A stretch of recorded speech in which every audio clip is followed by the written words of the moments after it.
Hello and welcome back to Stackhouse Knives. Thank you very much for watching today. I got asked by a customer on sharpening their knife for them. Here is the knife here. This is a Japanese style Yanagiba. It's a right-handed knife. It has a hollow grind on one side and it has a very steep angled bevel on the other. These are really awesome knives. Like if you own some Yanagiba knives, I would love to see that down in the comment section. Hey, I own a sashimi knife, I'm a sushi chef. Chuck that down in the comment section, you may as well. These knives are amazing, but this knife in particular is made from stainless steel, and the steel is actually quite soft in comparison to other carbon steel Yanagibas or equivalent profiles that I've sharpened. Now they've asked me to sharpen this knife, and I'm gonna sharpen it up for them, but I'm gonna have a crack at making one myself. I'm gonna be using iron as the back spine of the knife, and I'm going to be using 52100 carbon steel that I've purchased from Gameco. I'll leave the buy link in the description below for the New Zealand seller of Gameco, and you can purchase the steel for yourself as well. The steel is really nice, and I've been working with 52100 for a while now and love it for kitchen knives. It is absolutely amazing. The carbon in it, the amount of chrome, the rust resistance to it for being a carbon steel is really nice. So I'm going to be using some iron for the back part of the knife and some high carbon 52100 for the sharp edge of the knife. So I've got my two steels. I've got some iron that I got gifted by a fellow blacksmith. You can see it's iron by the grain structure on the end of the steel. Let's see if I can focus my camera to make it focus on. There we go. You can see it's iron, so the iron has a slightly different form to steel, quite a lot more rough and a lot more gritty. So when you're forging iron, it's not as pure as steel can be. This can result in giving you some really cool lines. So that's the iron I'm going to be using, and we're back to focus. Cool. Here is a bar of 52100 tool steel or carbon steel.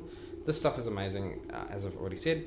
So the plan is I'm going to be drawing this out to a similar size stock to this, and I'm going to be forge welding the two plates together, and then I'm going to be forming the Yanagiba shape of the knife after I've done the forge welds.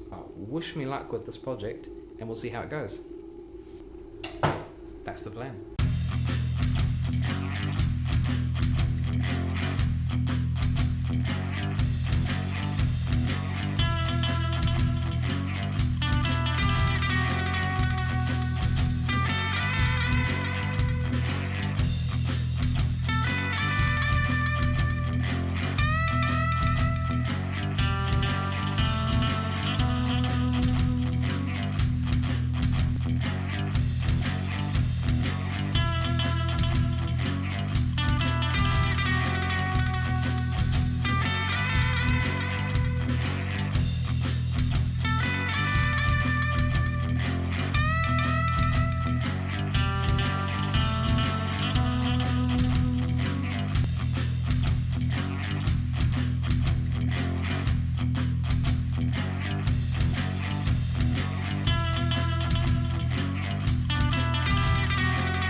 So that was pretty fun.